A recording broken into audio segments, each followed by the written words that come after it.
闪开！你们都给我闪开！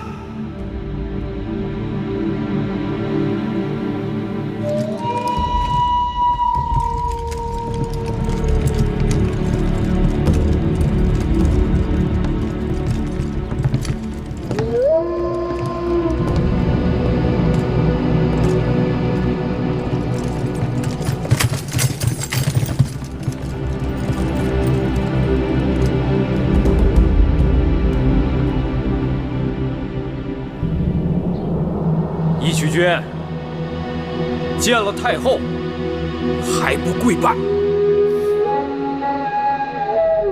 本王跪天、跪地，不跪女人。你举兵谋反，大逆不道，赶紧投降，束手就擒。本王只知如何死，不知如何降。芈月说过要取我性命，来拿吧！大胆狂徒！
是匹野马，你为什么要应酬？为什么不肯退让？为什么？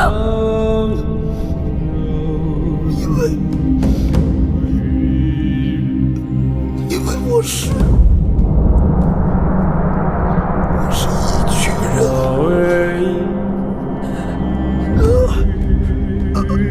为什么？为什么要我来拿你的性命？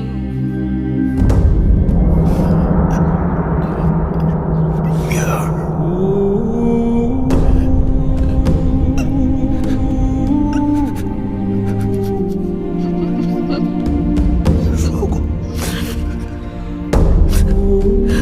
你说过你要取我性命。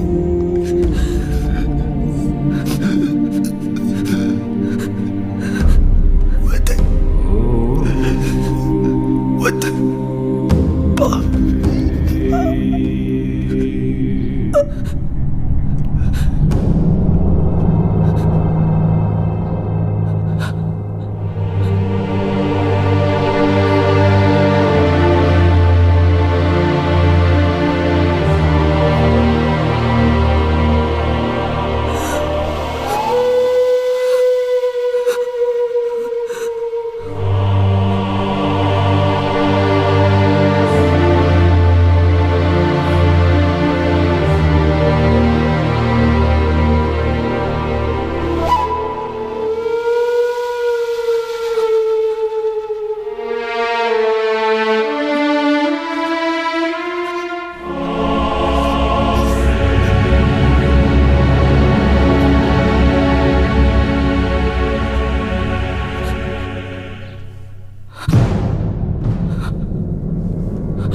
犯上作乱，藐视秦法，罪不可赦。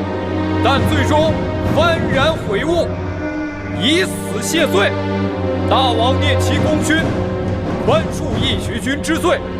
下旨以君王葬，后续其部族家人。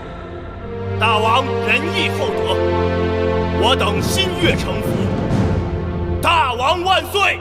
大王万岁！大王万岁！大王万岁！万岁！大王万岁！义渠王死后，大秦完成了对义渠的兼并，不但得到了无尽良马骑兵，而且从此东晋出征再无后顾之忧。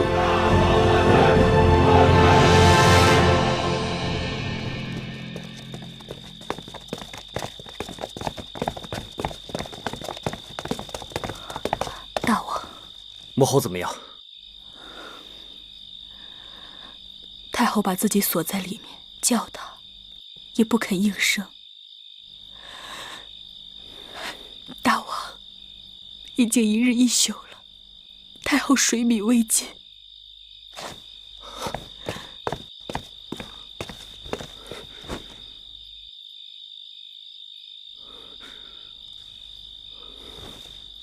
这可如何是好？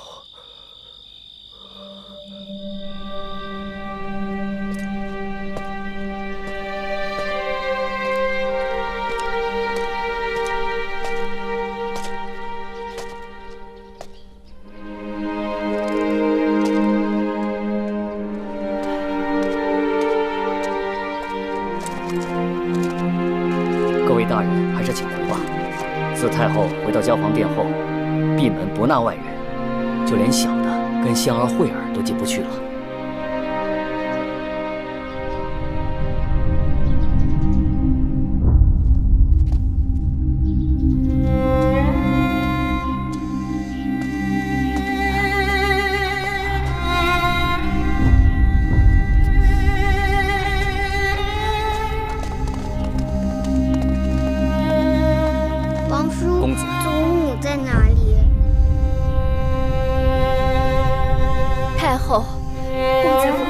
主来给您请安了。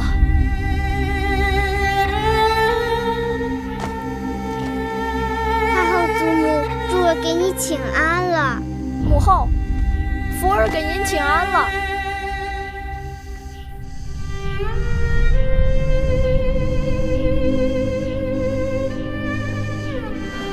太后明白你们的心意了，两位公子请回吧。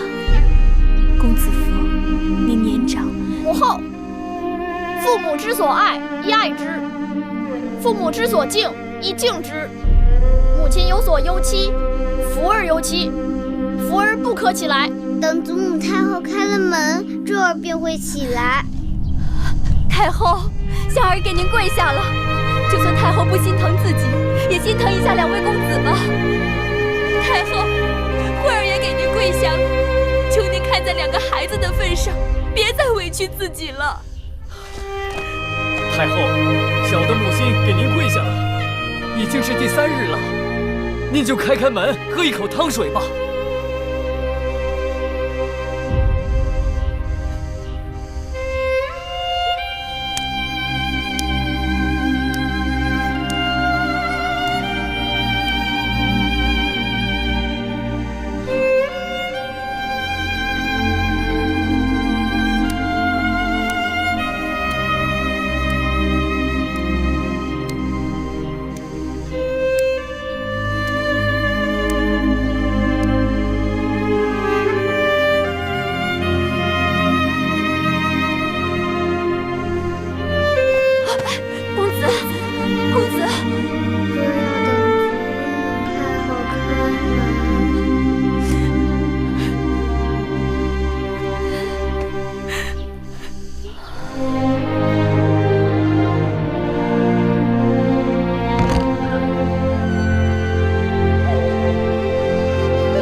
太后，母后，太后，太后，太后。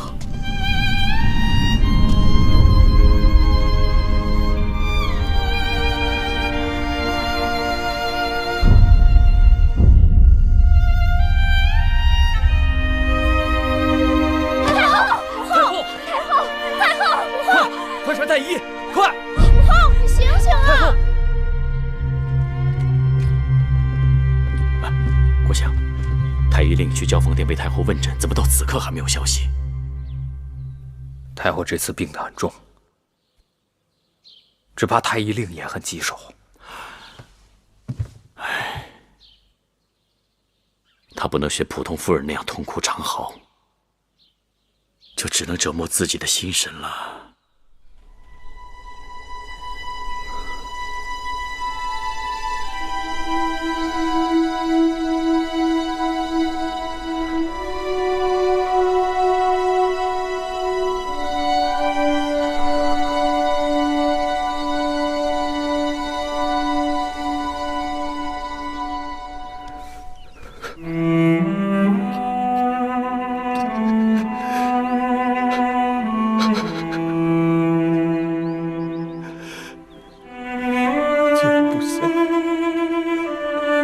让母后受苦。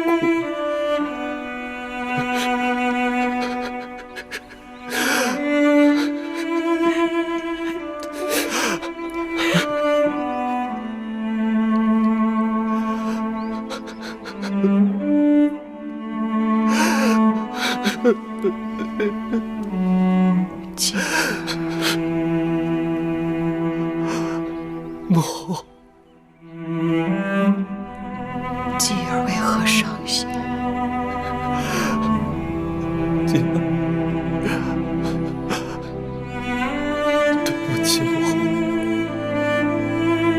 让母后伤心了。母亲是伤心，但母亲伤心是早晚的事情，与继儿无干。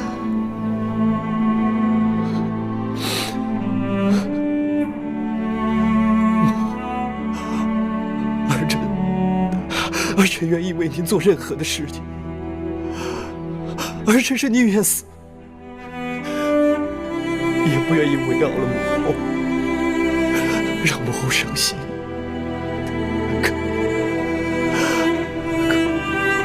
可儿臣不仅是母亲的儿子，更是嬴氏的子孙。嬴氏宗庙列祖列宗在上，大秦千万臣民在下。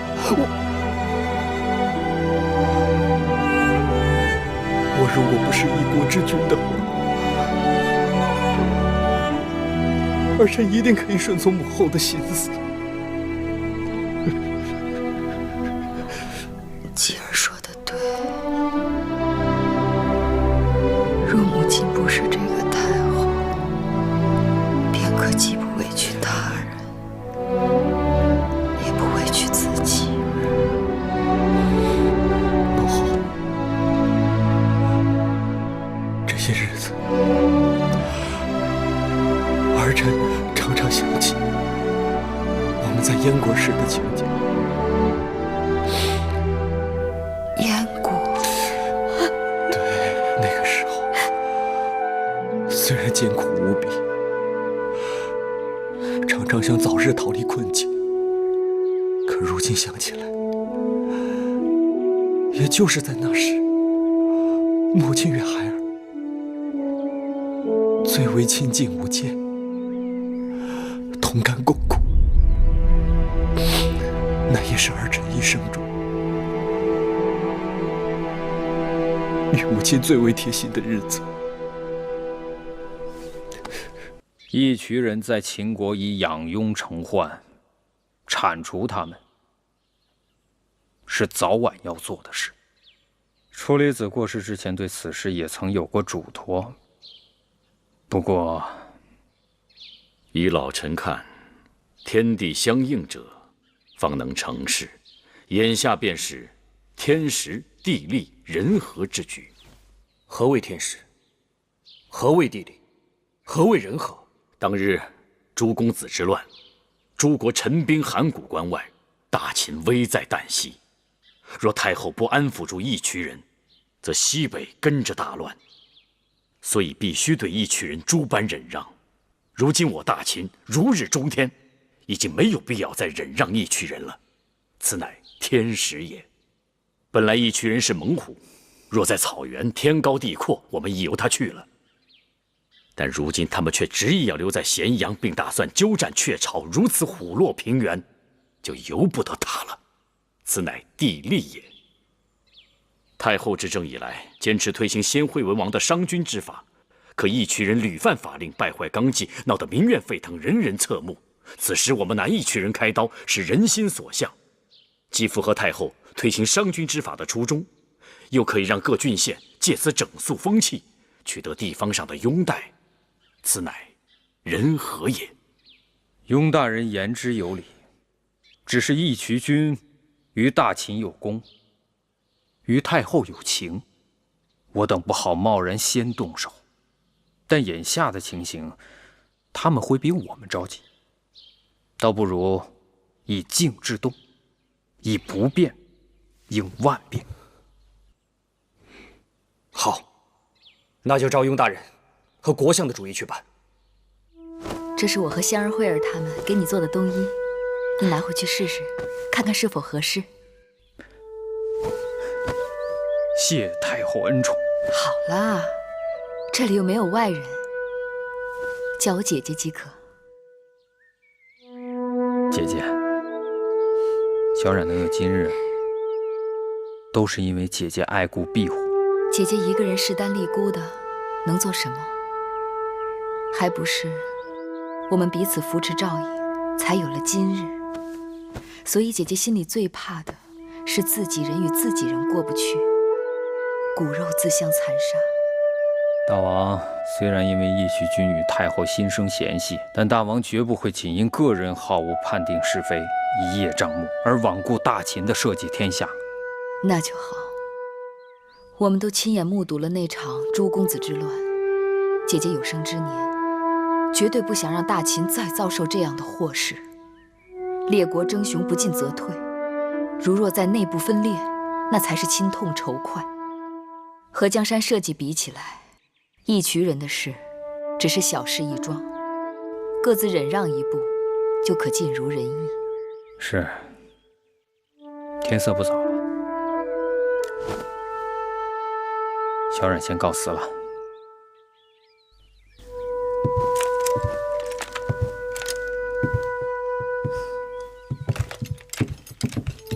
好，义渠君。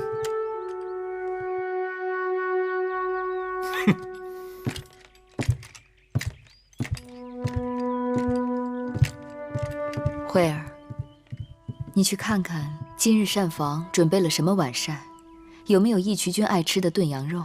是。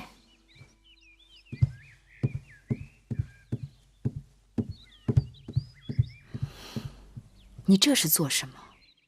魏冉又没有冒犯你。怎么没冒犯？虎威都被抓了3天了，为何还不放人？我已传旨，让廷尉府暂缓问罪。但虎威杀人证据确凿，总不能不问不审就放了吧？既然答应放人，还审什么？是不是你们还想再拖延点时间，找个借口杀了他？你可知这是为难之事？按照大秦律法，王子犯法与庶民同罪。当日继儿的父王犯法，商君因为他是太子难以责罚，就割了太子父的鼻子。如今虎威杀人，我若轻而易举放过，那世人便会以为秦国执法因人而异，那这法度哪里还能让人信服？哪里还能威慑众人？怎么，你还想割了我的鼻子？你这是蛮横无理。既然真的有人犯法，那就要有所处罚，不然会乱了人心。哼，那是你们大秦的法，管不到我们义渠人。义渠人也是大秦的百姓。哼。我们义渠人高兴做大秦的百姓就做，不高兴了就不做。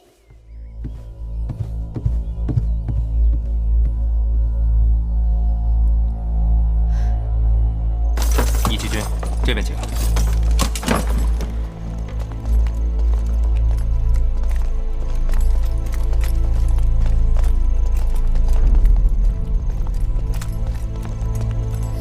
义渠君，就是这件。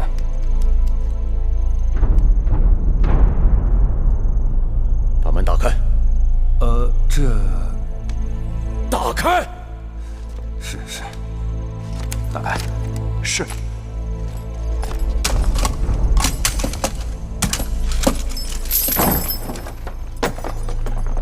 请。大王，大王，大王，大王，大王，大王，大王，大王。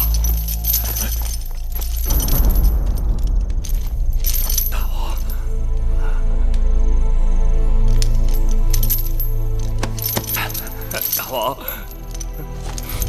大王，大王，大王，大王，兄弟们在这儿度日如年呐，你怎么今日才来接我们出去啊？大王，你看到没？他们把我们当牛马般锁着，他们就没把我们义渠人当人看，关在这里头没酒没肉的。大王，快带我们走吧。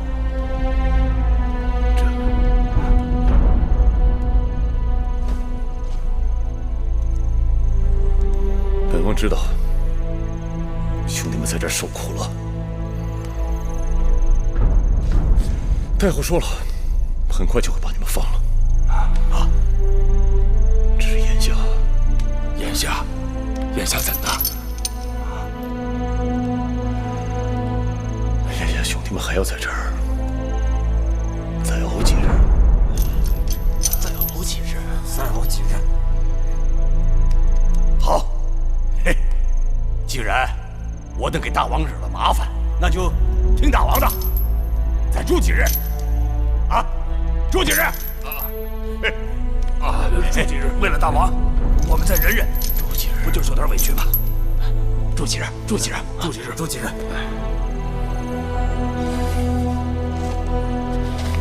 你给我进来！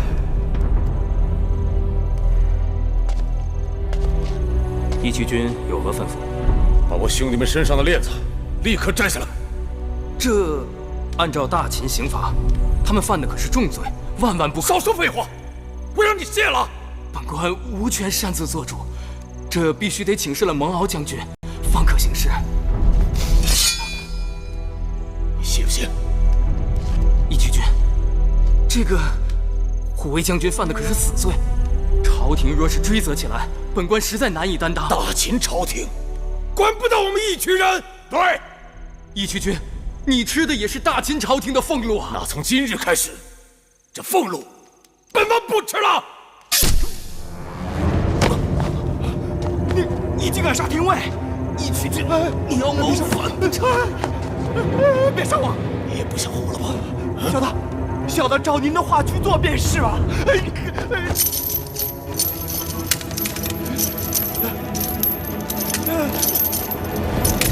看。大王，解开！眼下我们该如何？走，往回大营。走。太后，昨日若非白起将军带人及时赶到，两方早已火并。眼下，王军已将义渠大营团团围住，如不妥善处置，后果不堪设想。太后，义渠人在咸阳如此胡作非为，已经触及秦法根基。若太后再念及义渠人的功劳，不忍责罚，使得纲纪废弛，只怕秦国没有来日了。义渠君刺伤廷尉劫狱固然犯法，但臣以为此事不可就事论事。处置义渠君将牵一发而动全身，需谨慎小心。此事看似突然，实则必然。义渠人尾大不掉，这样的事情迟早发生。太后，当断不断，反受其乱啊！雍大人所言甚是，但微臣担心的是，如今列国争雄，我大秦内部理应齐心协力，万不能自我瓦解，发生内讧。好了，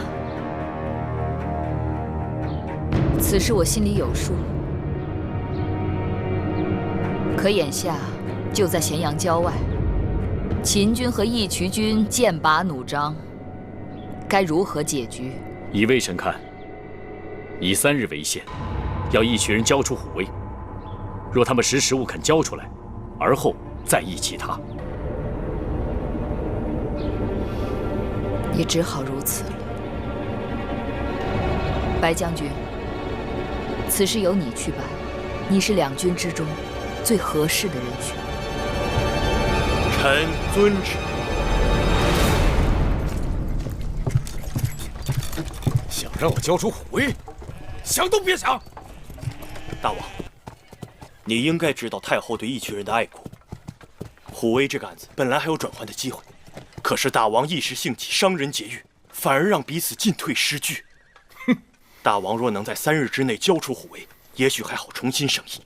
人是我伤的，玉是我劫的，一人做事一人当，让他们来找我。大王，太后让我告诉你，这已经不是你和太后两人之事，是义渠人和秦人是否还能和睦相处之大事。大王可以去外面看看，上万的人马已经围困了义渠的营帐。大王，你这是要用义渠人和秦人的性命作为赌注吗？义渠人宁可自己死，也不卖兄弟。我是绝对不会把虎威交给你们的。如果你们想打，别啰嗦。你这不是只顾虎威一己之身，却陷义渠于谋反之罪吗？反就反了，我怕过谁呀？大王。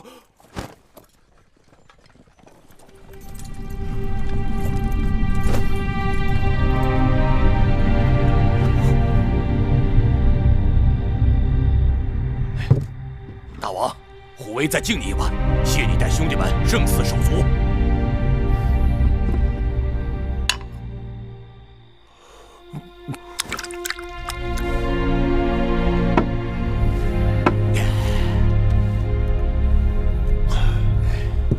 虎威啊，这些年，兄弟们跟我鞍前马后，始终不二，是我对你们照顾的不够。大王，你把命都给兄弟们了，还要如何？我的命本来就是兄弟们给的。你还记得那年吗？我义渠国与东湖开战，我义渠勇士遭了埋伏，数万人战死在沙丘之中。是你，是你把我从死人堆里背出来的。靠着喝狼血、吃马肉，几十天才回到义渠老营啊！啊！但是大王你命大，我们义渠人的命是什么？战死为吉利，病终为不祥。能跟兄弟们生在一起，死在一起。知足了。来。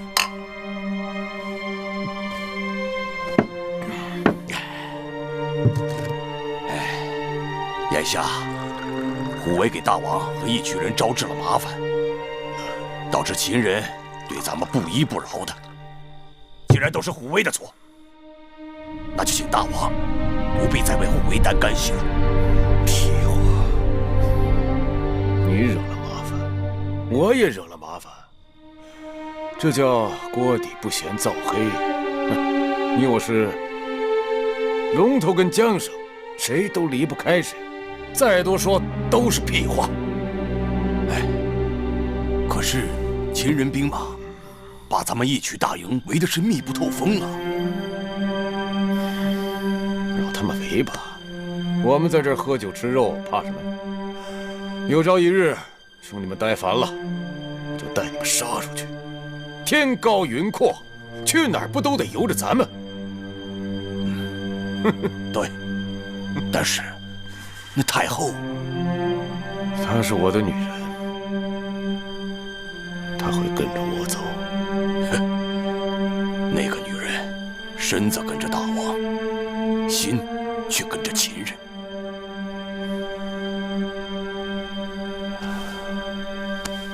我跟她有过誓言，她不会对义渠人怎么样的。大王，你还记得吗？老吴至死都不肯让大王跟那个太后成婚。看是虎威也不明白，他为何说若是大王娶了那个女人，义渠将要大祸临头了。如今看来，老吴的话灵验了。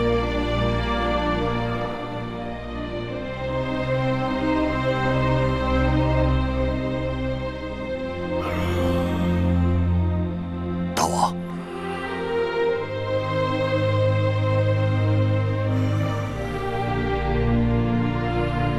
大王，既然你我是兄弟，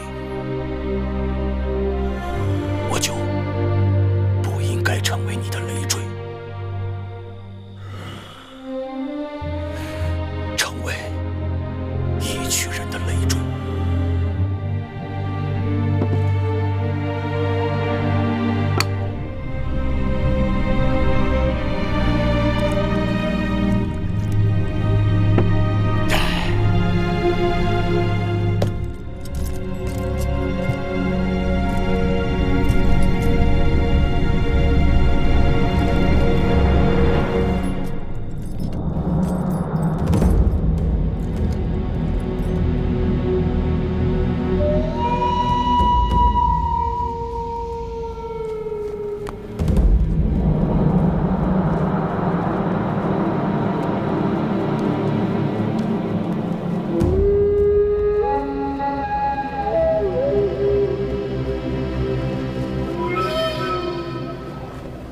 将军，今日3日限期已到，义渠那边若根本不予理睬太后的旨意，我等该如何是好？先礼后兵，也算是仁至义尽了。将军，有人出来了。将军，将军，将军，将军，将军，将军，闪开！将军，将军，护卫将军，将军，闪开！将军，将军，将军，将军，回去！将军，不能去啊！将军，你不能去啊！将军，走！将军，将军，回去！走，准备迎战！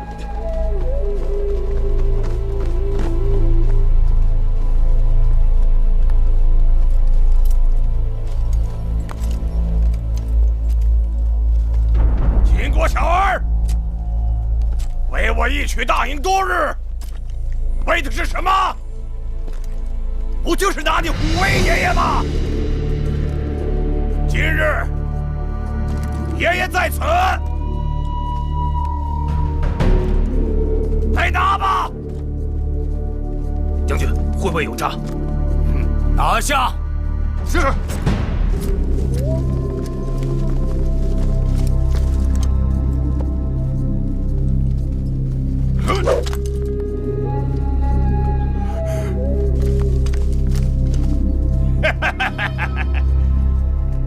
就凭你们几个，也想拿你虎威爷爷吗？也不看看你们有没有这个命！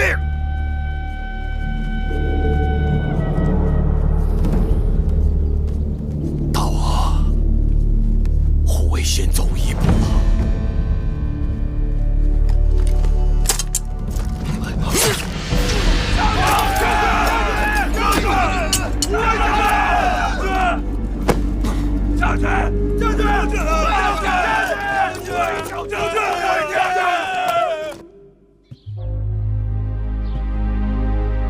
虎威自刎，出乎意料。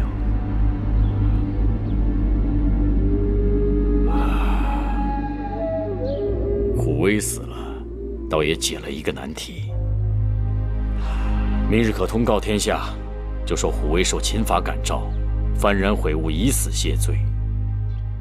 我们也可将蒙敖将军的兵马撤回来，免得进退两难。可是虎威和义渠君关系迥殊，我只怕他那里，难办。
升天在上，兄弟，我知道你是为我而死的。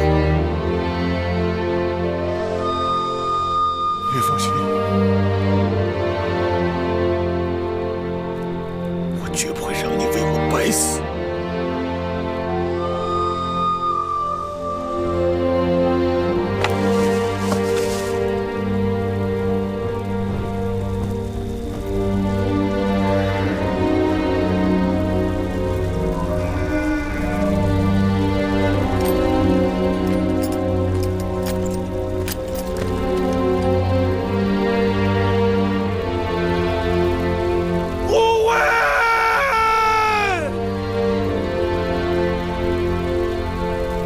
我的兄弟，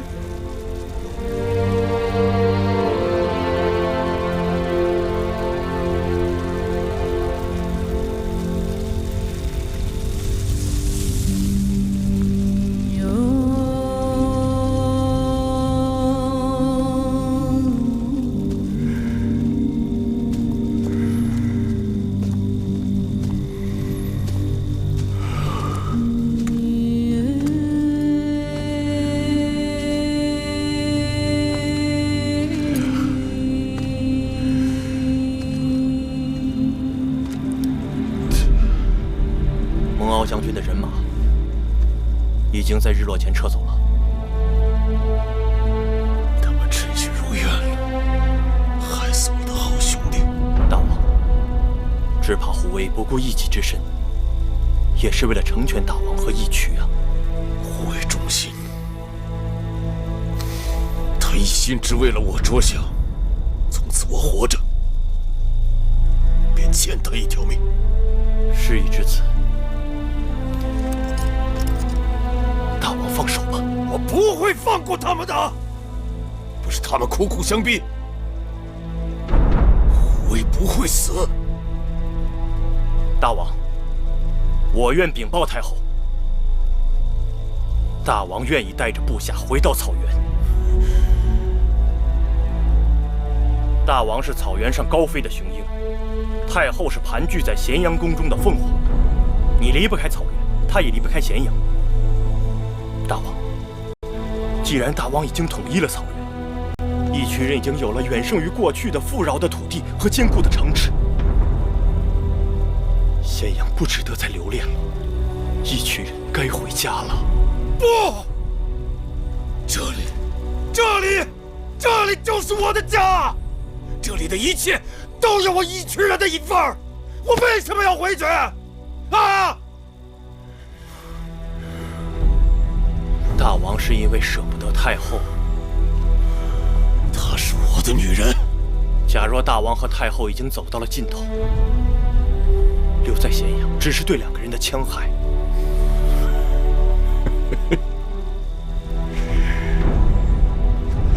你个狼崽子！你一张嘴我就知道你已经是我们一群人的异类。听好了，我与芈月是一家人，我们有孩子，整个江山是我们两个人的，谁也别想把我赶出咸阳。那秦王呢？你可替他想过吗？他既然不想与我是一家，那就散了，我不亏欠他。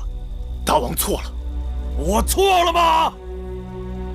大王错想了太后，错想了义渠在大秦的分量。我与芈月是夫妻，是否对错，用不着你告诉我。大王知晓的是太后，她是大王的妻子；大王不知晓的也是太后，她是大秦的太后。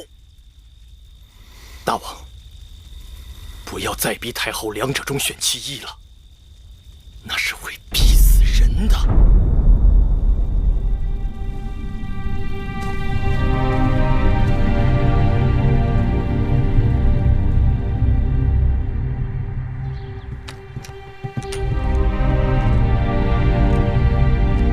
太后，义渠君来了。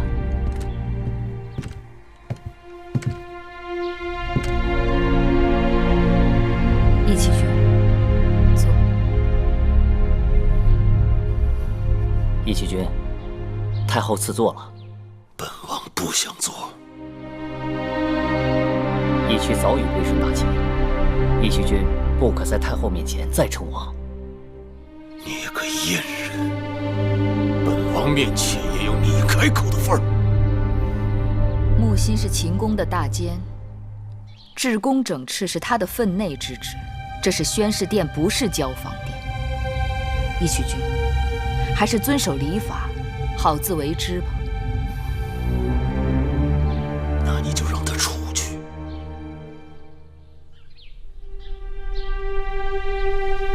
木心，在，这里不用你了，你出去候着吧。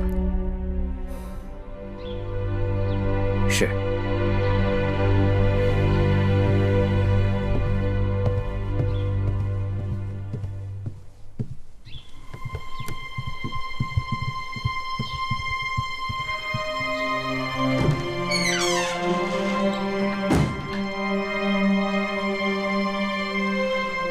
悔死了！你们还让他背上一个以死谢罪的名声，你们秦人好毒！虎卫触犯秦法，当街杀人，说他幡然悔悟，以死谢罪，比不知悔改、畏罪自尽不好吗？我已经让朝廷送去了钱粮，派人去后续他的家人，该是给足了他面子。面子？人都死了，还要什么面子啊？是他自己寻的短见。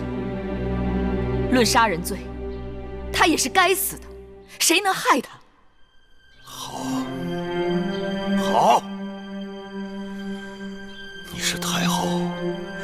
你说话句句偏袒秦人，你心里哪还有我们义渠人？无论义渠还是秦人，说的都是个公语。义渠君，一起用事害人害己，伤人劫狱之事，朝廷还没有追究呢。本王不怕追究。你在追究本王之前，先把那2个龌龊的小人给本王抓起来。谁？蒙敖，还有雍瑞。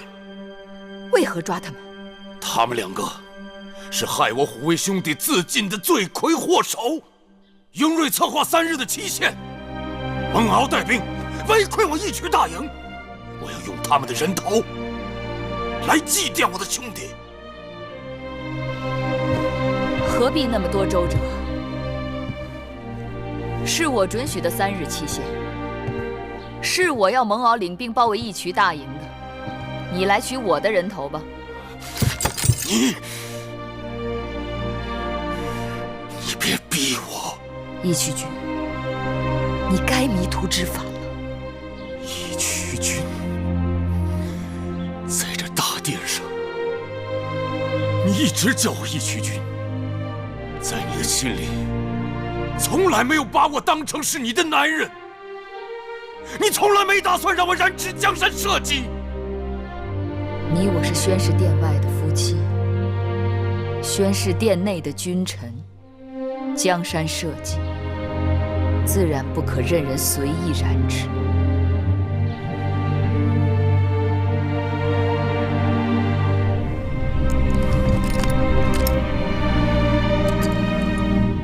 胡伟说的没错，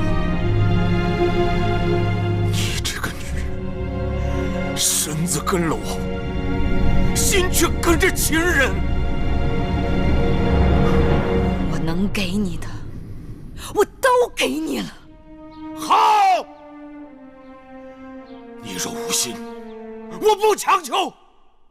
我与你之间各归各路吧。义渠君，你想怎样？你是我的女人，我不会对你怎样。但这大秦天下，是我帮你打下来的。我既然可以帮你打天下，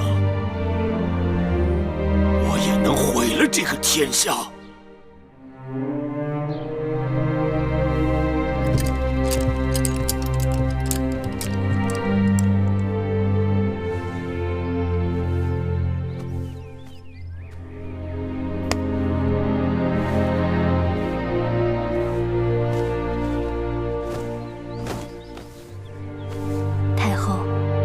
袍子缝制好了，等哪日义渠君来了，再给他吧。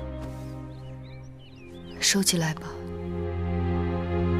不知道他还会不会来。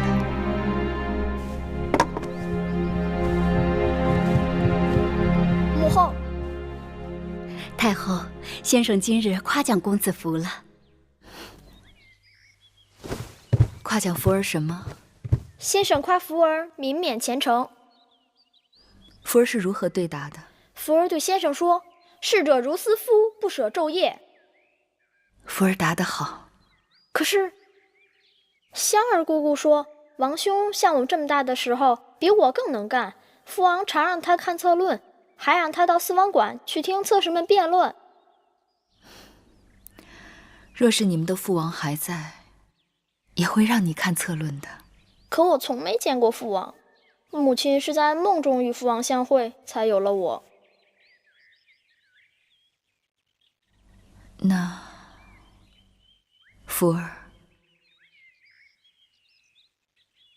你想见父亲吗？想啊，下次福儿做梦，让父王看看我好不好？过2日，福儿就10岁了。真快啊！我的福儿都快10岁了。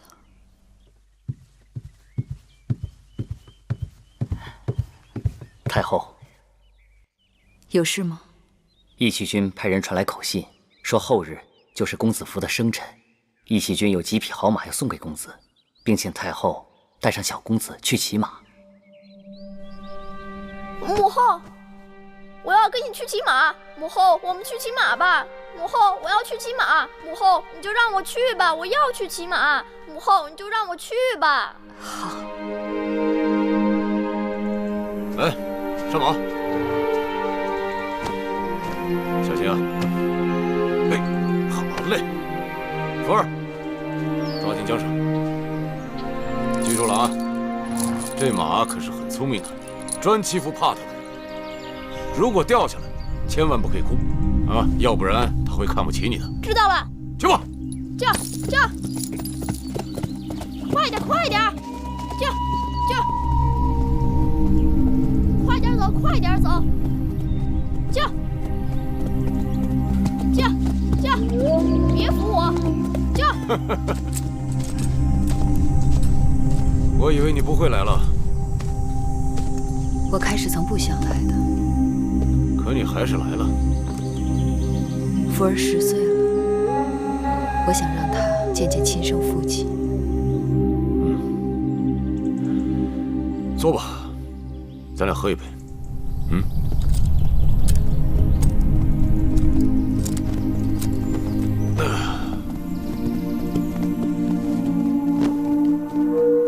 下去吧。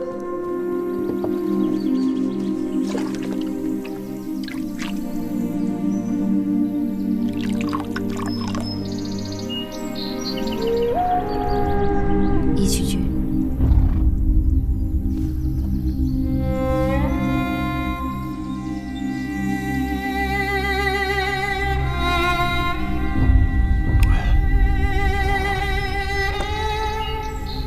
还记得我们第一次见面的情景吗？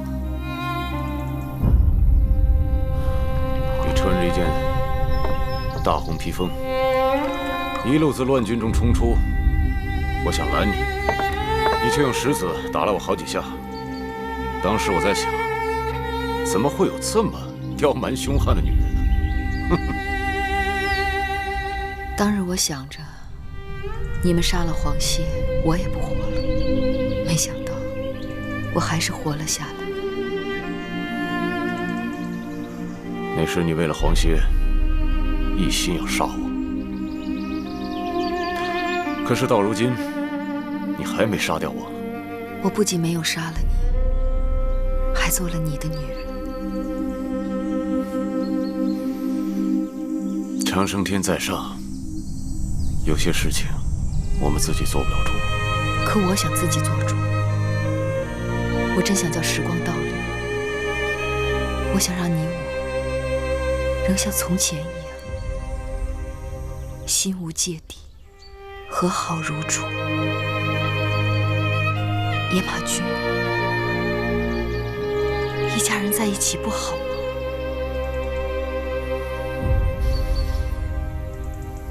我和你跟福儿是一家，但与那嬴稷不是。福儿是我的孩儿，继儿也是，你能叫我如何？你太贪心了，明明不可兼得，却样样都想用，永不知足。世上母亲对自己孩儿全都一样，十指连心，不分彼此。夫君就能分出彼此不同是吗？我不如那嬴稷的父亲。这不是你的真心话。那你就带上福儿跟我一起走。从今往后，他姓翟，不姓嬴。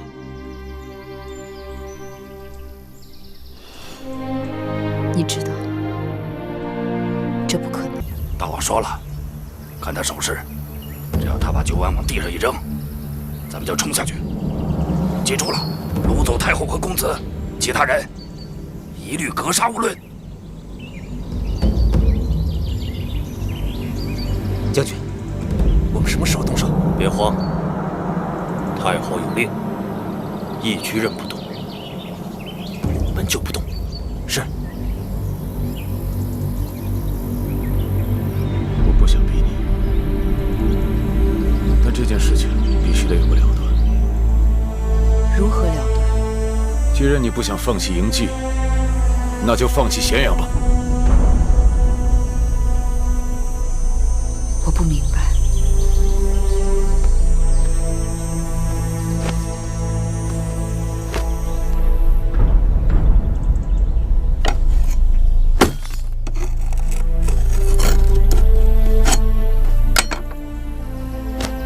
东给你儿子，咸阳以西由我立国，我义渠人也不占你秦人的便宜。大散关以西由我掌管，大散关以东到咸阳，留给福儿，如何？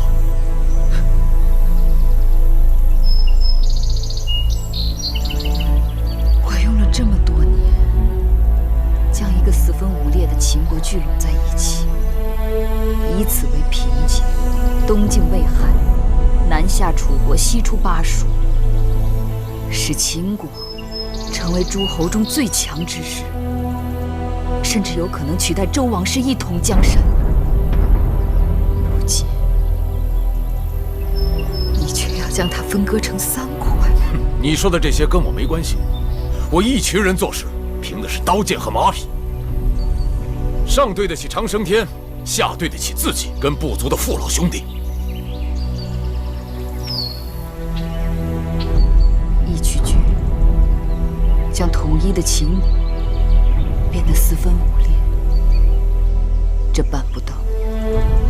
办不到？办不到。真的办不到？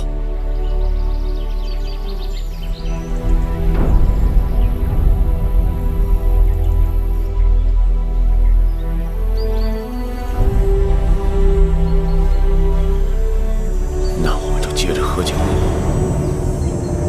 大王举杯了，准备。剑圣贤，刀出鞘，准备。义渠君，自从嫁给你，我一直把你看得比我自己还重。我曾说过，我能给你的我都会给你，但凡我能做到的。大秦的江山是秦人和义渠人一同打下的，我就不信秦人和义渠人愿意看到自己用性命换来的江山再次被无端分割。我不信福儿愿意和兄长反目成仇，更不信长生天愿意看到骨肉相残。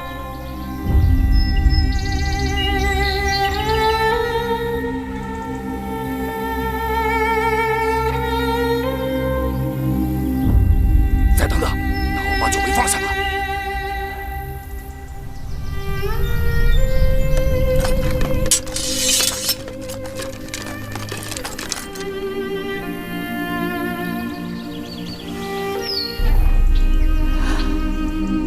看在父亲和孩儿的份上，你再回去好好思量一下，你我之间万事皆可商谈。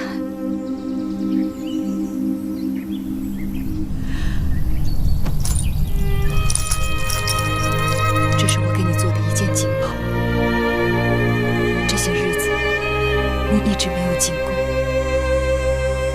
所以今日我给你带出来了。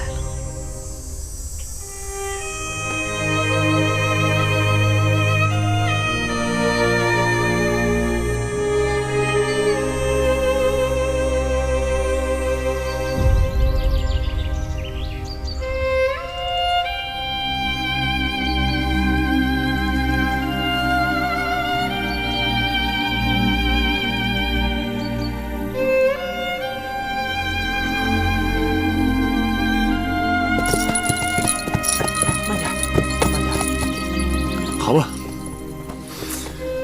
今日就算你我商谈过了。既然你说你心里有我，那就回去跟嬴稷说清楚。5日后，我会带人进宫。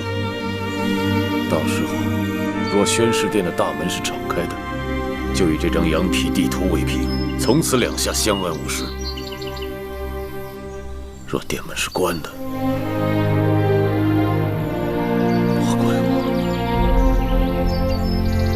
只能不念旧情，带人杀进去。到时刀剑无眼，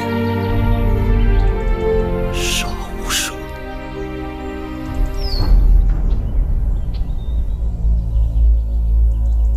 太后，义渠人已丧心病狂，我等不得不有所防备啊！尽管太后一直期望他们能够悬崖勒马，但如今不提防是不行了。微臣愿调动大军，重新包围义渠大营。只要他们敢轻举妄动，即刻将他们全部歼灭。不可！这些年来，秦人和义渠人共同浴血，宛如兄弟。义渠将士在咸阳附近就有上万，在西北还有数十万。如果王军和义渠将士兵戈相见，只怕会引起大秦境内无休止的内战。太后是希望尽可能不大动干戈，而平息事态。正是。白将军，白起自幼在义渠部落长大，知道这些年，义渠将士们已经有不少人把家从草原迁到了咸阳，也有不少人与秦人通婚，在咸阳娶妻生子。他们早已经把咸阳当成了自己的家园，即便跟随义渠军与朝廷对抗，也绝非本意。微臣这几日会尽力的与他们联络，说服他们。一旦真的要离人出鞘，也绝不把秦人当成敌手。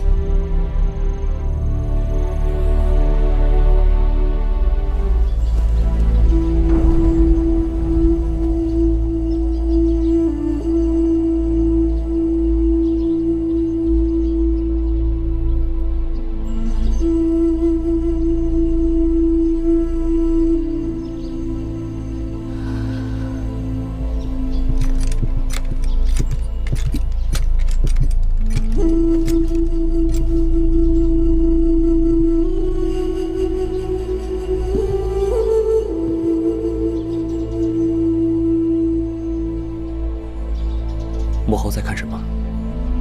日落。落日融尽，残阳如血。这可能是他能看到的最后一个日落了。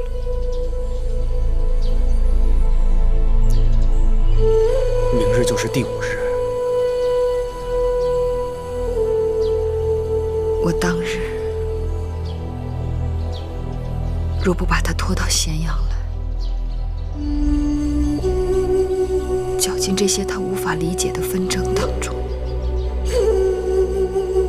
此刻他还在草原上行猎、纵马、放牧。他是匹野马驹子，天生属于那边的日月星辰，不属于这里的楼阁亭台。幕后，不必说了，都这个时候了，说什么都没用了。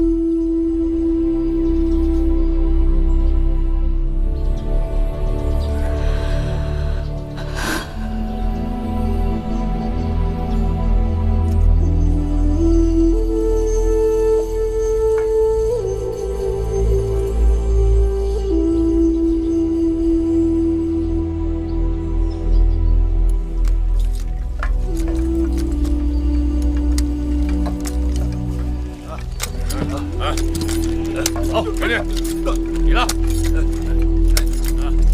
我的，拿好了啊！好，大王，太阳快落山了，明日夺攻的兵法已经备齐了。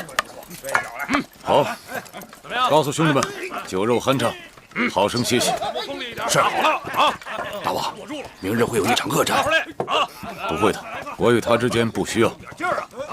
大王，还是有备无患的好。他曾经说过，终究要取我性命，可是他做不到。又坏了，还轻了。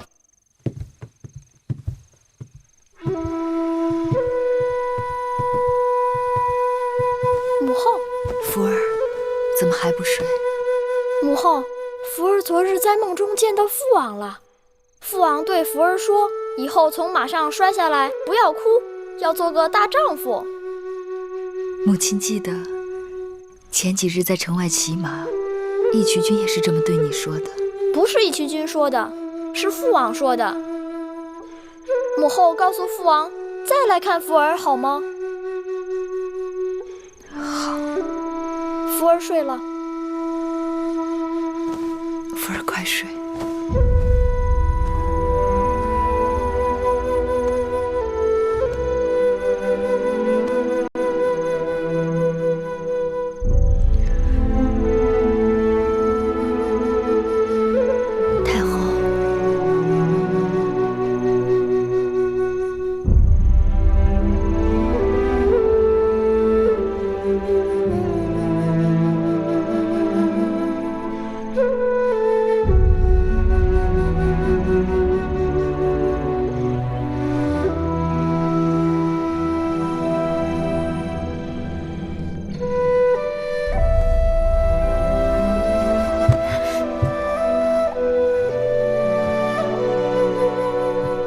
也许过了明日，福儿就只有在梦里见到他父亲。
不靠武力，义渠人靠的是心情、勇猛，因为他们守护的是自己的丈夫、养娶和妻儿。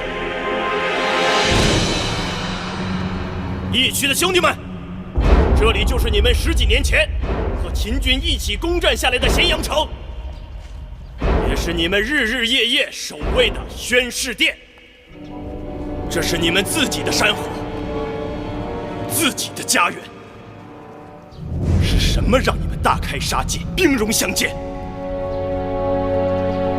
放下手里的武器吧！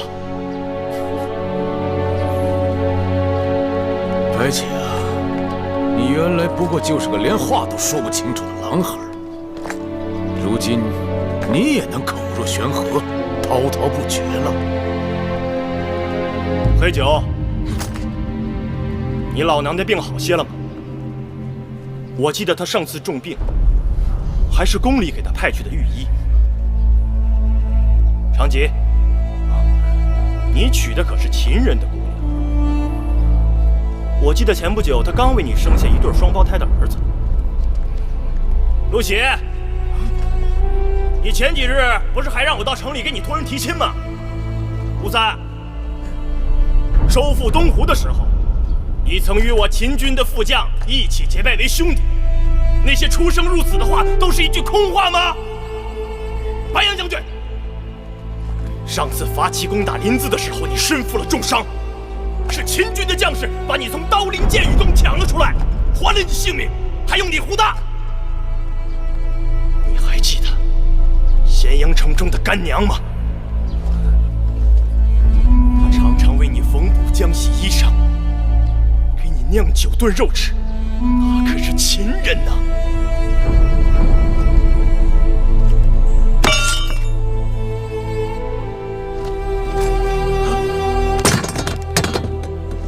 我杀了你们！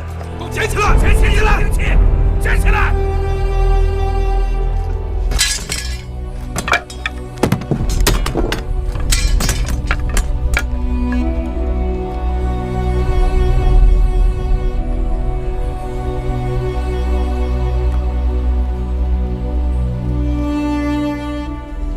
白起，你果然是个养不熟的狼崽子。大王，放手吧，眼下放手还来得及。秦人和义渠人没有半点的仇恨，仇不仇恨先放一边儿。你不是秦国的常胜将军吗？还没与我交过手的，来吧！大王与白起有恩，白起不能与大王交手。动手！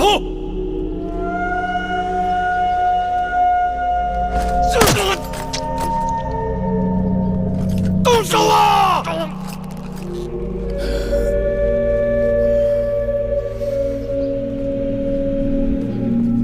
大王，放手吧。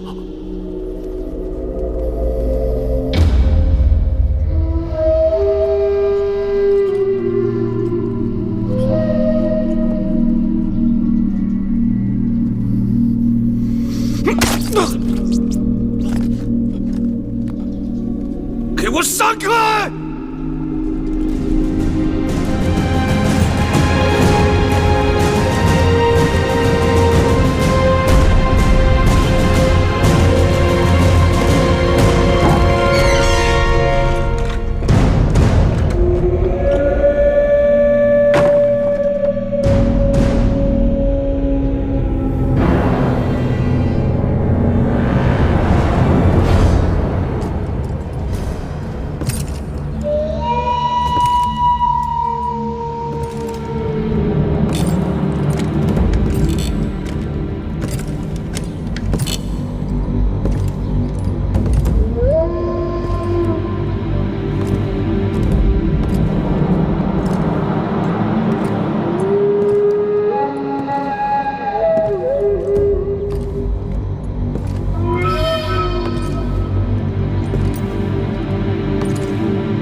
闪开！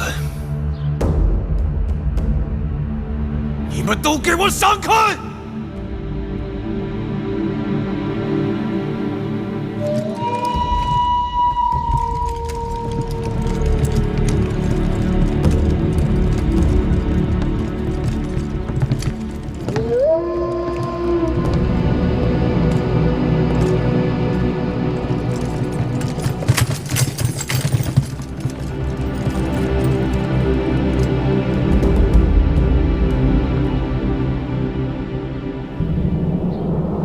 义渠君，见了太后还不跪拜？本王跪天，跪地，不跪女人。你举兵谋反，大逆不道，赶紧投降，束手就擒。本王只知如何死，不知如何降。芈月说过要取我性命，来拿吧！大胆狂徒！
叶锦军，翟丽，你这匹野马，你为什么要应承？为什么不肯退让？为什么？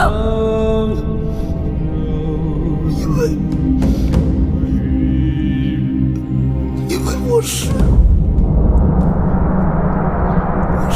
渠人。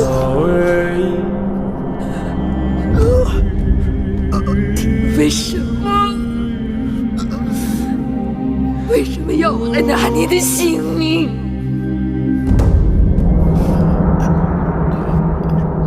明儿，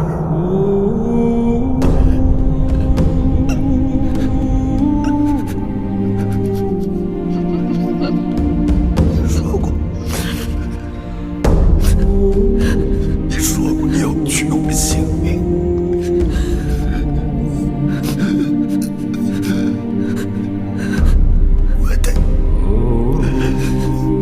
我的爸。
犯上作乱，藐视秦法，罪不可赦。但最终幡然悔悟，以死谢罪。大王念其功勋，宽恕义渠君之罪，下旨以君王葬，后续其部族家人。大王仁义厚德，我等心悦诚服。大王万岁！大王万岁！大王万岁！大王万岁！万岁！大王万岁！义渠王死后，大秦完成了对义渠的兼并，不但得到了无尽良马骑兵，而且从此东晋出征再无后顾之忧。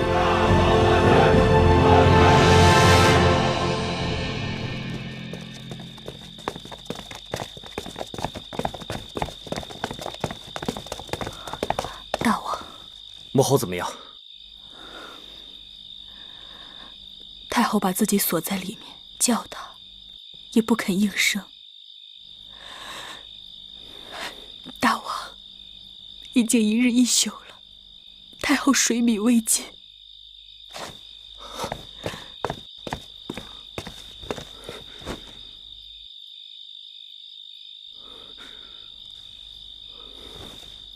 这可如何是好？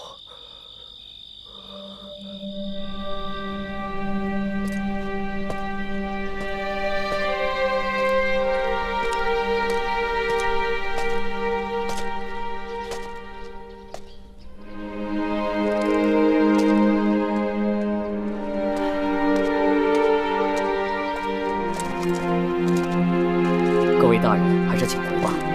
自太后回到交房殿后，闭门不纳外人，就连小的跟香儿、慧儿都进不去了。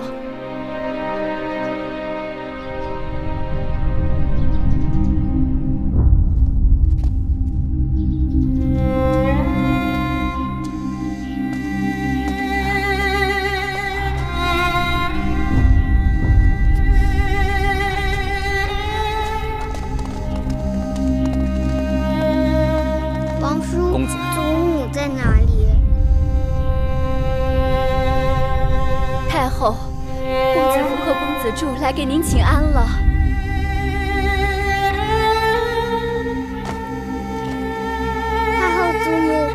给你请安了。母后，福儿给您请安了。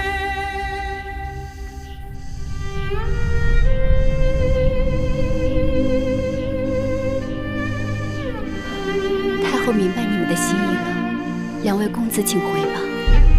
公子福，您年长。母后，父母之所爱，宜爱之；父母之所敬，宜敬之。母亲有所忧戚，福儿忧戚，福儿不可起来。等祖母太后开了门，珠儿便会起来。太后，香儿给您跪下了。就算太后不心疼自己，也心疼一下两位公子吧。太后，慧儿也给您跪下了，求您看在两个孩子的份上，别再委屈自己了。太后，小的母亲给您跪下了，已经是第3日了，您就开开门，喝一口汤水吧。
为太后问诊，怎么到此刻还没有消息？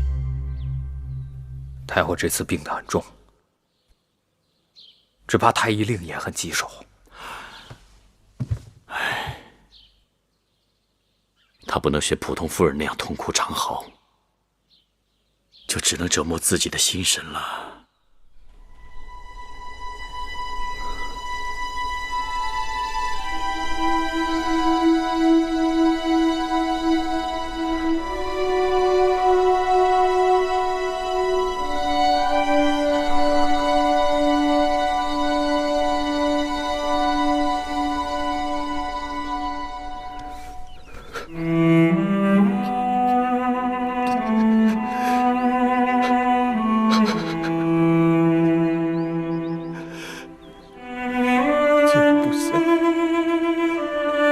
让母后受苦了。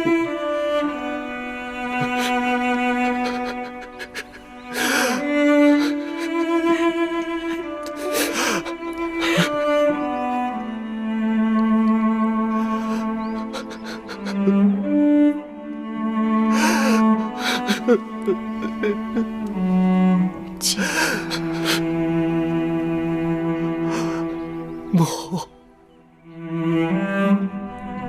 继儿为何伤心？继儿，对不起母后，让母后伤心了。母亲是伤心，但母亲伤心是早晚的事情，与继儿无干。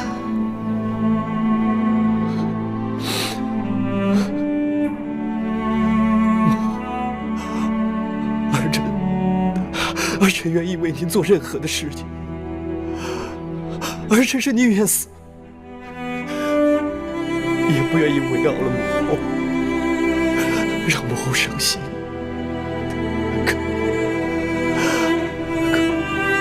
可儿臣不仅是母亲的儿子，更是嬴氏的子孙。嬴氏宗庙里列祖列宗在上，大秦千万臣民在下。我如果不是一国之君的话，儿臣一定可以顺从母后的心思。继儿说的对，若母亲不是这个太后，便可既不委屈他人，也不委屈自己。母后，这些日子，儿臣常常想起我们在燕国时的情景。燕国，对，那个时候虽然艰苦无比，常常想早日逃离困境，可如今想起来，也就是在那时，母亲与孩儿最为亲近无间，同甘共苦，那也是儿臣一生中与母亲最为贴心的日子。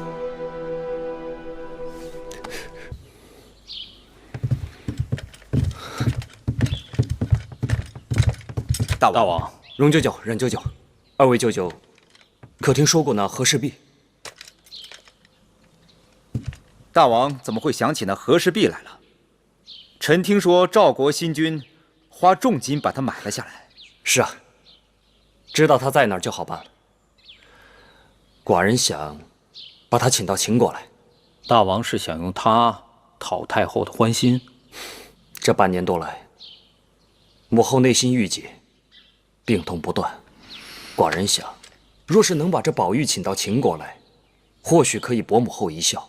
大王若为了和氏璧讨伐赵国，理由不够充分，这样会被列国所诟病的。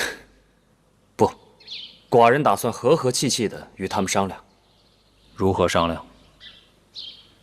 寡人马上就派人去跟赵王说，我打算把这个和氏璧献于母后，请他们把和氏璧送到咸阳来。秦国愿以15座城交换。15城？对，15城。二位舅舅意下如何呀？大王，你想要尽孝心是好事，可是那赵国会不会把和氏璧送来，很难说呀。15座城池，他还会嫌少吗？秦强赵弱，何况大王愿以15城交换和氏璧，可见心诚。若赵国真的拒绝了，倒着实给了我们一个伐赵的好借口。冉舅舅言之有理。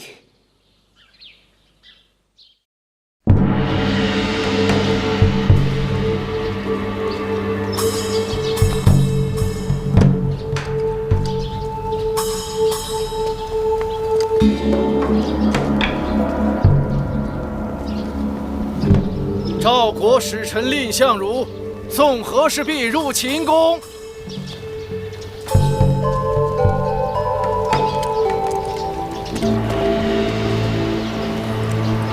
太后听说了吗？赵国使臣已将和氏璧送入秦宫了。大王定是费了不少周折，才把宝玉请到了咸阳。大王孝顺，为博太后欢心，答应用15城与赵国交换宝玉。15城？是15城啊！那是多少将士的性命，是大秦几代君王的心血。不行，此事太荒唐。大王让人通报说，等到和氏璧送到宣示殿，就立刻呈于太后。去告诉大王，此玉过于金贵，我承受不起，不必送来了。是。太后得知大王要用15座城池换那和氏璧而发了脾气。我做此事，本意就是想让母后高兴，可这岂不是事与愿违，弄巧成拙了吗？大王不必心烦，此事好办。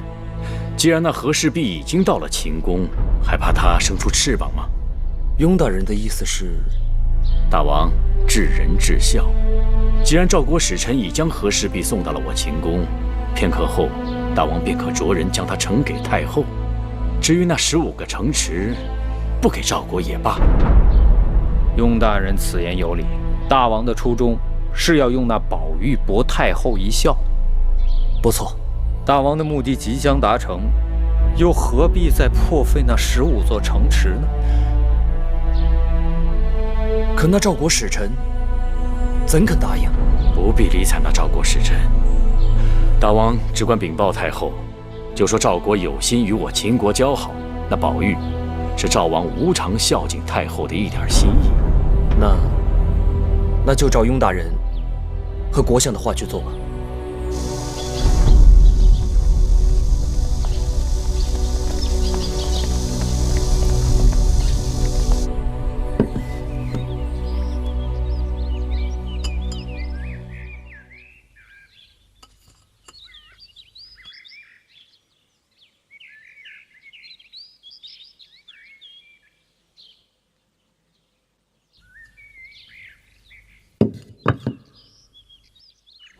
太后，这是真的吗？是真的。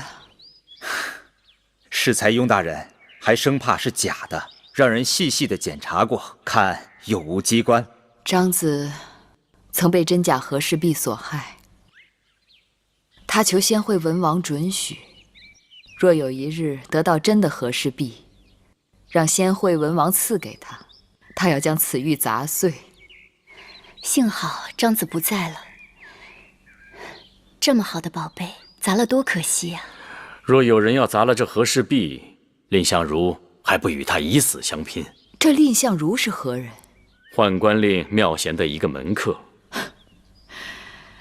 这等贵重宝物，这赵国怎会随意差遣一普通门客出使？太后不可小觑了这蔺相如，他这个门客大有来头，在赵国被奉为圣贤。哦，宦官令妙贤曾在赵国犯下大罪，思忖自己与燕王有些交情，打算逃奔燕国。蔺相如阻拦他说：“万万不可！居于赵强燕弱，你受赵王恩宠，燕王自然一直与你交好。但如今你负罪逃往燕国，燕王忌惮赵王，不仅不会留你，还会用囚车将你送回赵国。”那后来呢？苗贤照着蔺相如的主意，袒胸露臂，当着赵王的面，在刀斧之下引颈求死。赵王不由得恻隐，果然就赦免了他的罪。这蔺相如果然颇有谋略。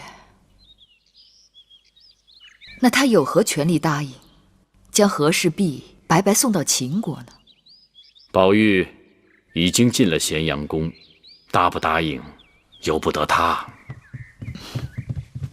祖母太后，珠儿，过来。珠儿，是祖母啊，还是太后啊？是珠儿的祖母，也是珠儿的太后。这是什么？珠儿，看看这是什么？是块石头。是块好看的石头。珠儿，不得鲁莽。你们看看，众人心中的千古奇宝，在孩子眼里，不过是块好看的石头罢了。这和氏璧周正晶莹，如有一日用来制成天子玉玺，倒是合适的很。啊！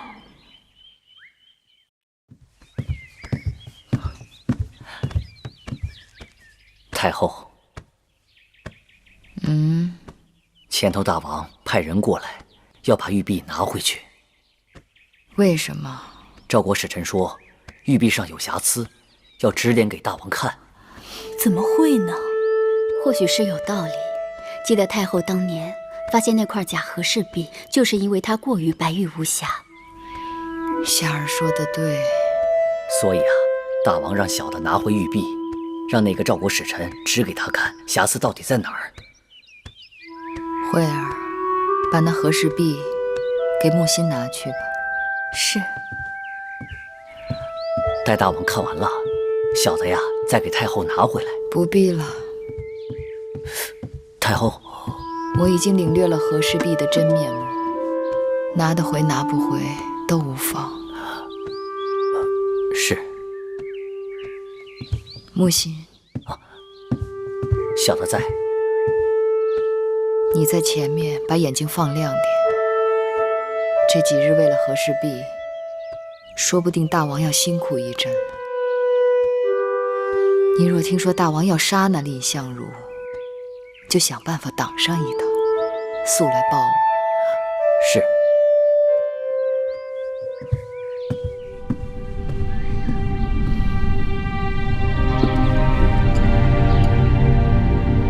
请令公子指点这和氏璧的瑕疵。大王，众所周知，秦强赵弱。当初听闻大王想以15诚意换得宝玉，赵国上下皆以大王的诚意，为赵王坚信秦国乃诸国之首，必为独守信用之典范，而大王更绝非食言而肥之人。因此，赵王沐浴斋戒，设9宾之仪典，这才将宝玉与国书交付于微臣。今臣面呈宝玉于大王，大王对我只字不提15诚之事，而把宝玉置于后宫任人把玩，臣不得不担忧，秦国是想以15诚之空名来骗取和氏璧。令公子，你此言荒唐。15诚何在？15座诚意的交割，并非一朝一日之事。令公子，你何必心急呢？蔺相如受命于赵王，不见城池，不可将宝玉交出。你是说寡人会骗你？大王，你若再上前一步，强行夺取宝玉，外臣只好玉碎诸臣，同宝玉同归于尽。好，好，寡人即刻就将15座城池指给你看。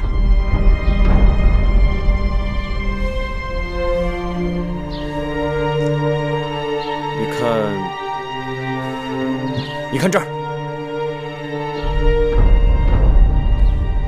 就是这儿，上郡的15座城池。即便如此，大王若真对着宝玉有所诚意，更应礼仪相待。怎样才叫礼仪相待？沐浴更衣，斋戒5日，重新迎宝玉进宫。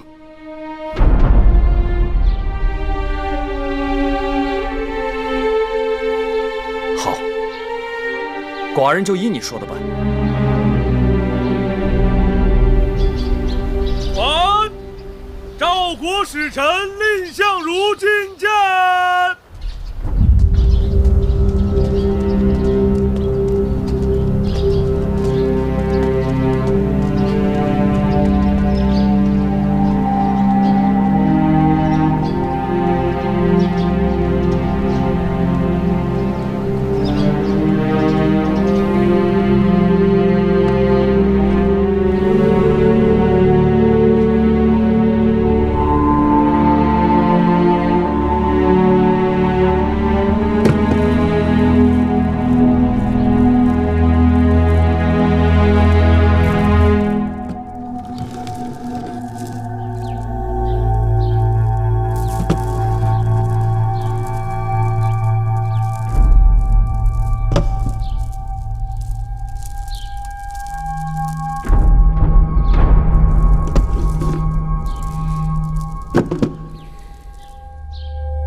这是什么意思？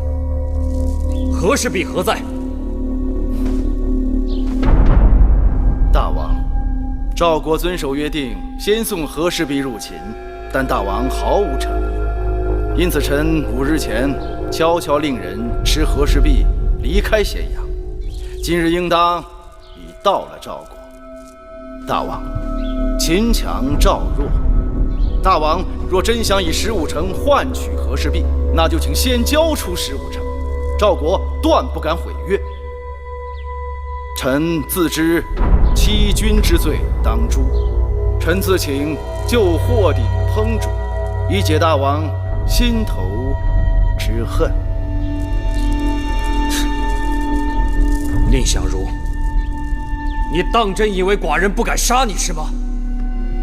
来人，去霍鼎圣殿，诛了这个大胆狂徒！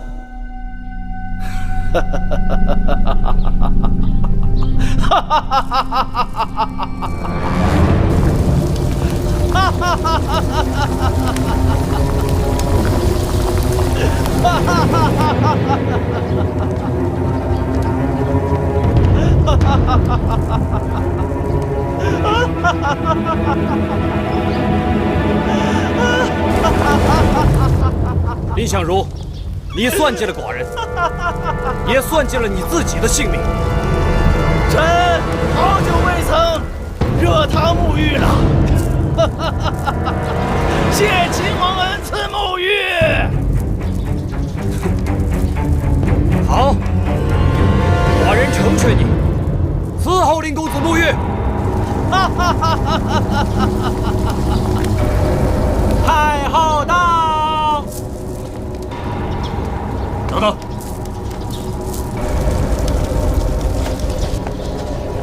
母后，儿臣惭愧，惊动了母后。听说今日宣誓殿热闹得很，所以过来看看。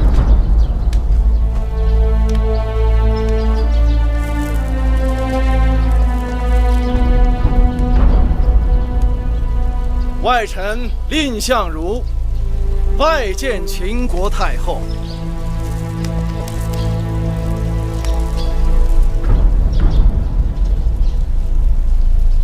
相貌堂堂，正气凛然，真国士也。看到了你，我就像看到了当日的张仪。张子一怒而诸侯惧，安居而天下喜。臣怎敢与张子相比？大王，今日纵然杀了蔺公子，也不能夺回和氏璧，反而令秦赵失和。此人有勇有谋，人才难得。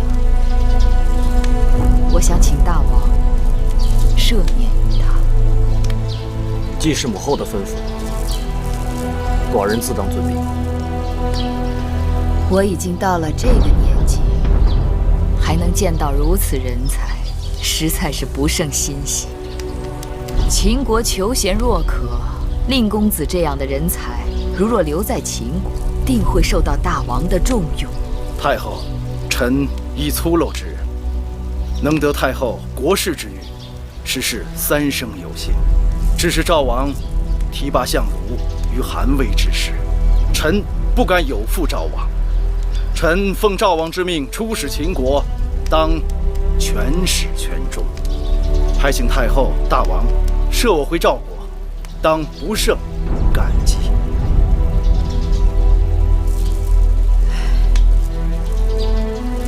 可惜啊，可惜！大王，你要好生礼遇蔺公子，务必要令天下之士知道我秦国求才之心。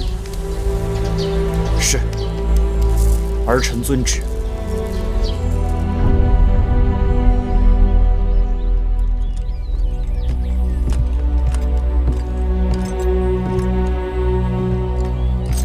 母后，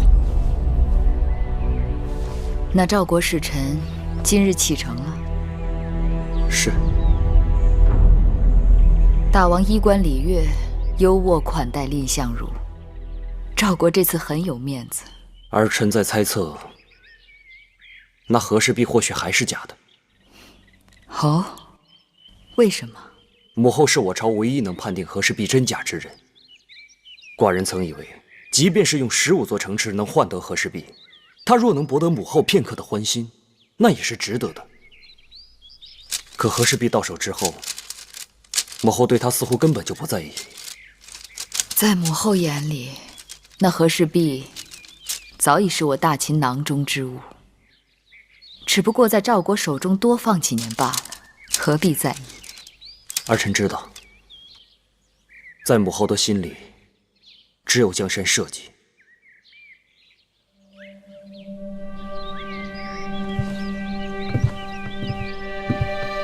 但儿臣还想知道，在母后的心中，除了江山社稷之外，可还有其他的东西？自然有。母后孤苦飘零，无援无助之时，想要的是一碗热汤，一间遮风避雨的小屋，和一双能与我互相扶持的手，绝不是一块和氏璧。财宝皆身外之物，能慰藉母后的，都与财宝无干。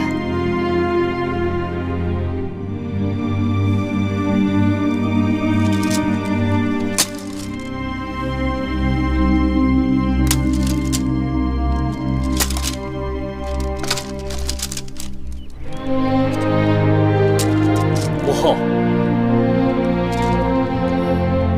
太后，母后，姐姐。你们来了。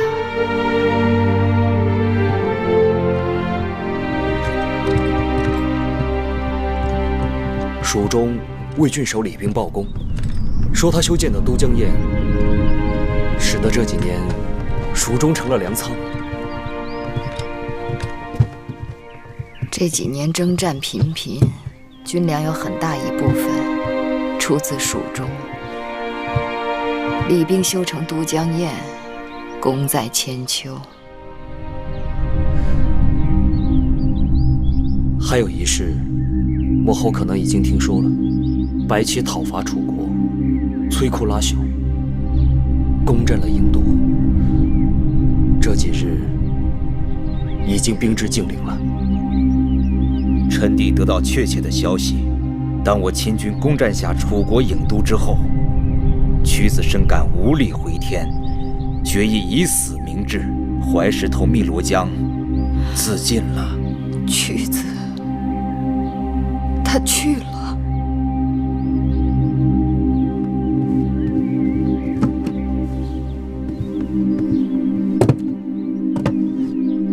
这是屈子辞世前写下的哀影辞赋，臣弟托人抄录，从楚国带回。如今楚国迁都陈城，楚王决定重振朝纲，拜黄歇为令尹，大小诸事均由黄歇主持，赐淮北地12县，封为春申君。皇天之不纯命兮，和百姓之贞谦。民离散而相失兮，方仲春而动迁。取故乡而救远兮，尊江夏以流亡。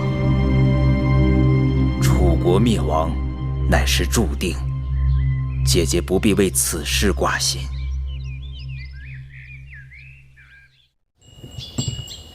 化而为鸟，其名为鹏。鹏之辈，不知其几千里也。你说的就是他们。是太后，这些孩子人品相貌都是一等一的，是雍大人专门为公子柱精心挑选来的陪读。难为雍大人了。拜见太后。起来吧。谢太后。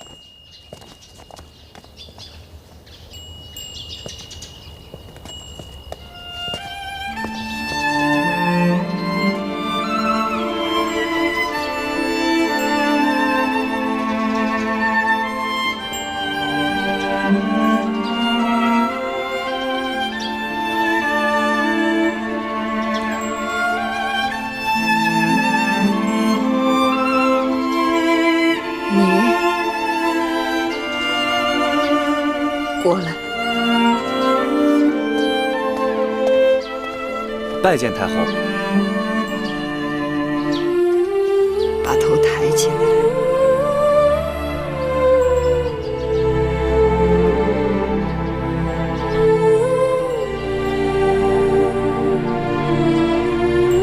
你叫什么？臣名叫魏丑夫。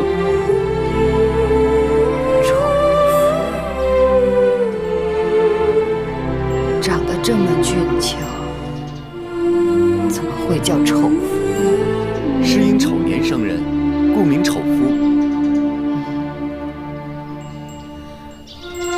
原来如此。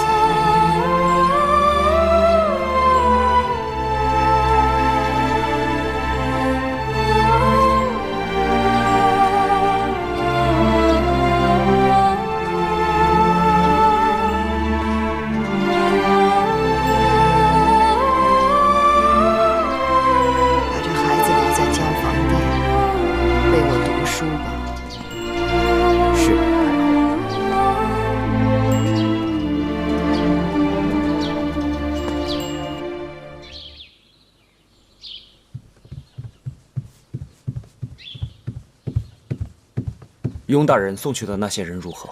禀报大王，太后把魏丑夫留在交锋殿陪读了。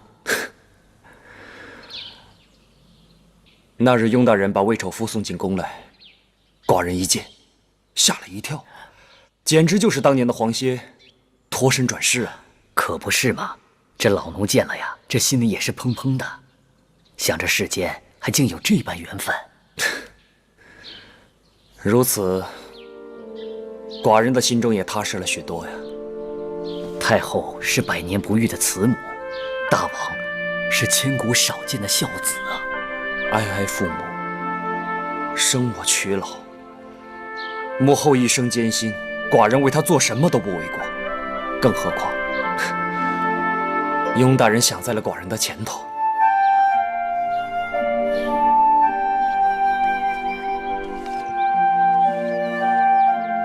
这是春申君从楚国托人带来的书信，你念念。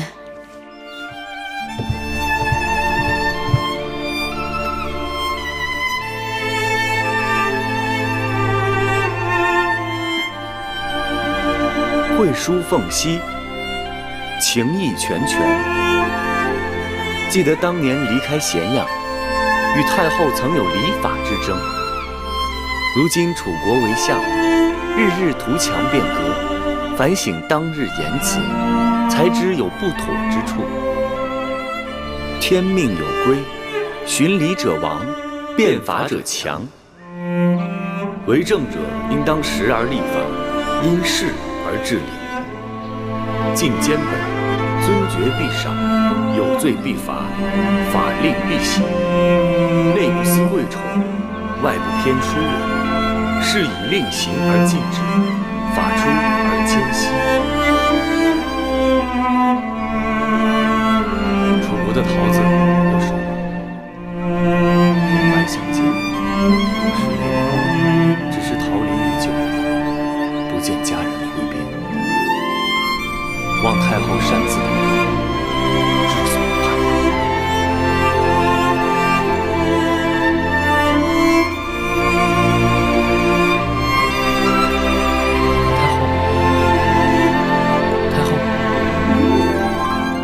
太后，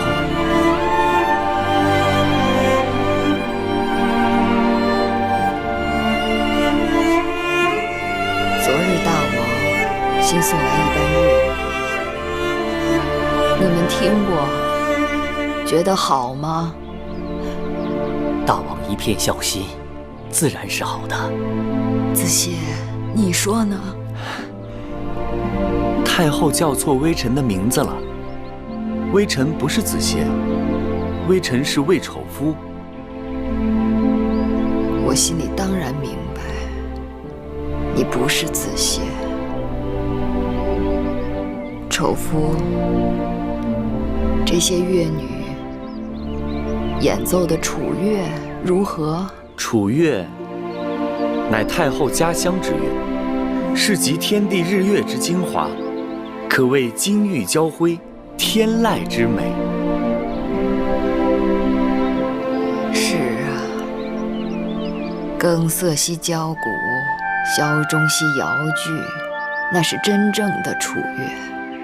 可惜南橘北枳，到了这儿，貌似无异，其味却变了。一方水土养一方人，照猫画虎，就算有其形，也难有其魂。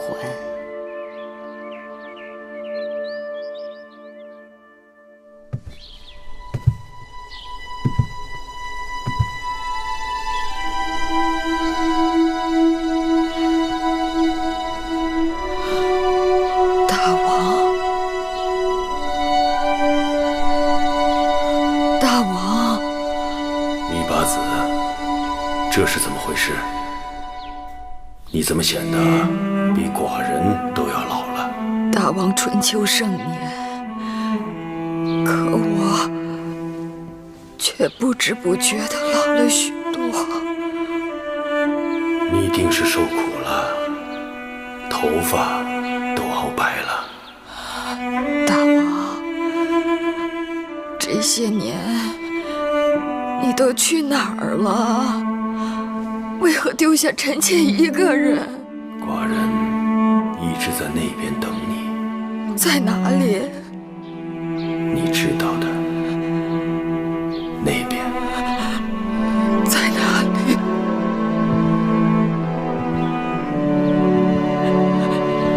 大王，大王，大王，大王！太后，你怎么了？太后，你醒醒！太后，你醒醒！大王，大王在哪里？大王在宣示殿呢。太后若有急事，奴婢使人去请大王来。不必了，我刚才在梦里梦到大王。难怪呢，太后做梦了。扶我起来。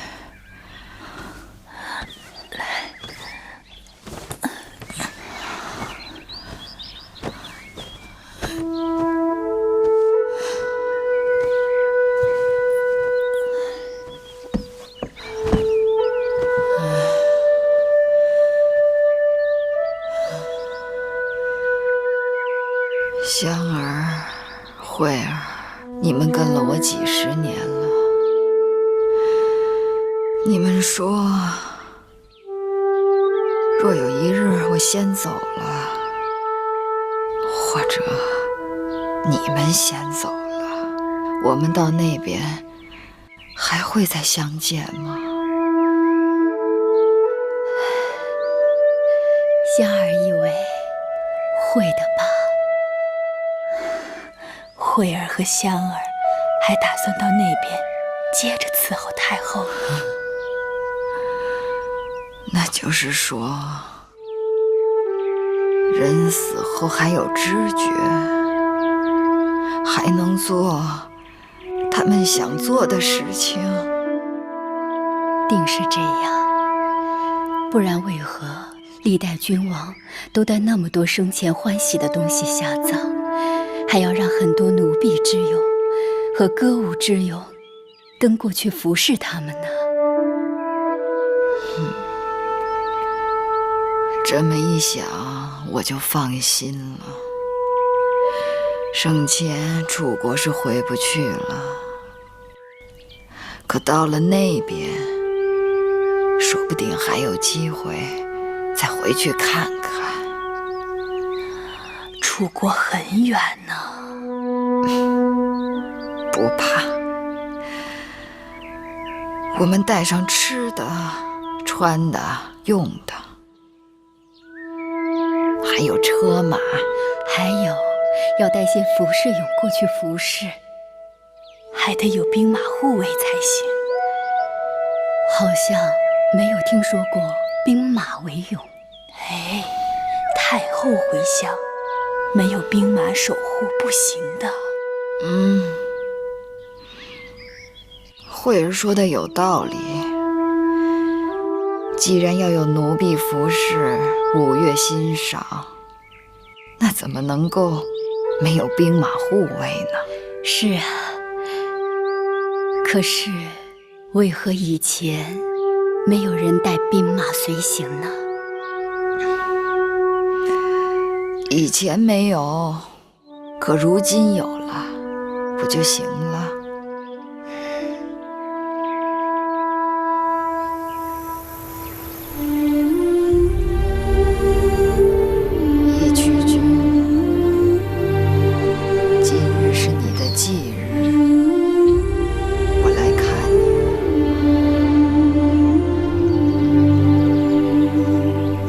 些年，我把你的坟墓迁移到这骊山脚下，并将这座山改名为骊山，是你宅篱的篱。我想你会明白我的意思。我在这山脚下行修陵寝，从我开始，秦国的历代君王都将葬在这骊山之下。100年之后，我跟你会很久很久。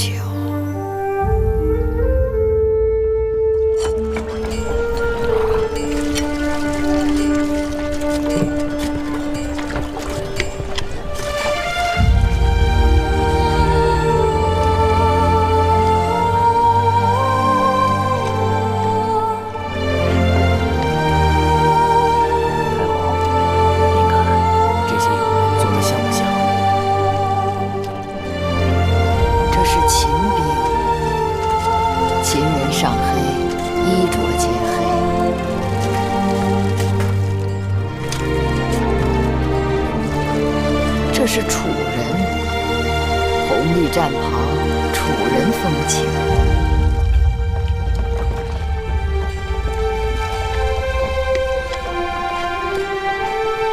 这个楚兵出自谁手？回太后，是他做的。太后，五官容貌倒是栩栩如生，只是……魏公子看看，这个永人是不是有点毛病？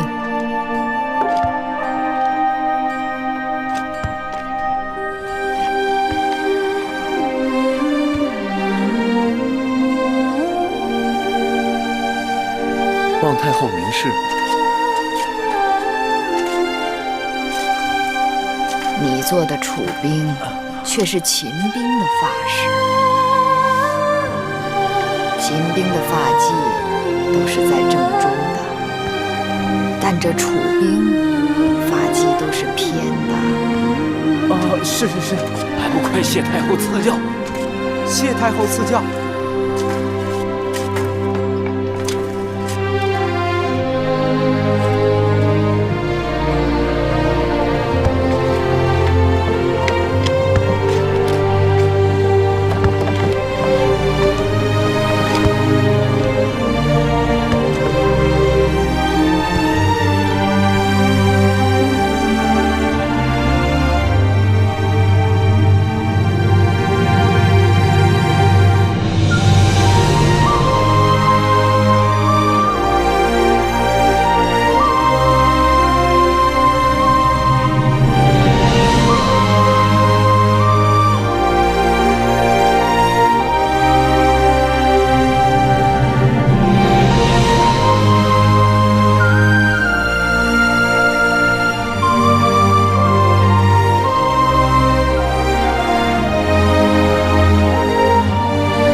18年，13岁的秦王嬴政登基。在他继位后的第26年，秦国统一整个中国，秦王嬴政称帝，史称秦始皇。